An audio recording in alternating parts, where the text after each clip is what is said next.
নরসিংদীর গাবতলী থেকে Dhaka medical college, দূরত্ব কেবল 1.5 ঘন্টার। তবে 10 বছরের শিশু ওমর এই 1.5 ঘন্টার দূরত্ব পার না করেই শোকগাথা হাতে পাড়ি দিল অনন্ত যাত্রার পথে। শিশু ওমরের প্রাণ বিয়োগে আহাজারি করবেন তেমন স্বজনেরও ঠাঁই হয়েছে হাসপাতালের হিমঘর ও জরুরি বিভাগে। ভূমিকম্প আঁচ করে ঘর থেকে বের হতে গিয়ে সানশেডে আহত হয়ে ঢাকা মেডিকেলেরই আইসিইউতে শেষ বিকেলে শেষ নিঃশ্বাস ত্যাগ করেছেন নিহত শিশু ওমরের বাবা। নরসিংদীতে চিকিৎসা নিচ্ছেন তার মা ও বোন। আর তাই তো নিজ এলাকায় উন্নত চিকিৎসা পেলে ওমর ও তার বাবাকে নিয়ে ভিন্ন কোনো দৃশ্যপট তৈরি হতো কিনা সেই প্রশ্নের উত্তর অজানাই থাকলো।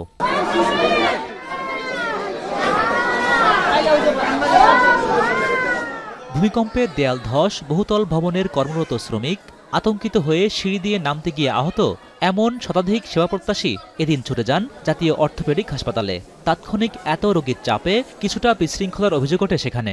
ওখানে তারা তাদের মন মতো লোকজনকে টানছে। আমারটা অনেকক্ষণ যাবত সিরিয়ালে ফেলে রাখছে, ঘন্টাখানিক হবে, কিন্তু দেখছি যে ভিতরে বাইরে থেকে লোক নিয়ে যাচ্ছে ওদের লোকের মাধ্যমে। হঠাৎ করে দিই বিল্ডিং লড়তাছে, আমি কি করবো। তারপরে আমার মাইয়ার ওয়াইফ নিচে ছিল, জালনা দিয়া কইতে গেছে সাবধান হও, তখন আমি পড়ে গেছি।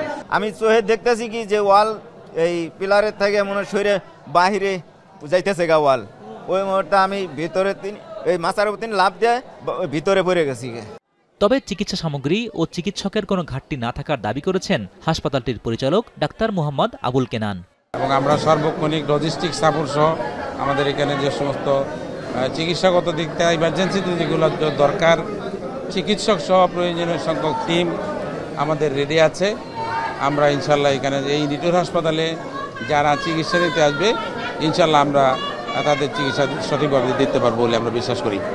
এদিকে নিজ শিক্ষা প্রতিষ্ঠান স্যার সলিমুল্লাহ মেডিকেল কলেজে আরেকবার ফিরলেন 52তম ব্যাচের শিক্ষার্থী রাফিউল। তবে এবার তার গন্তব্য শ্রেণীকক্ষ নয়, মর্গে।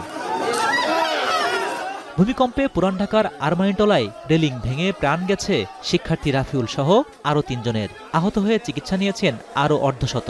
বড় মাত্রার ভূমিকম্প হলে হাসপাতালগুলো কতটুকু সামাল দিতে পারবে, যেন সেই প্রশ্নই রেখে গেল এবারের 5.7 মাত্রার ভূমিকম্প।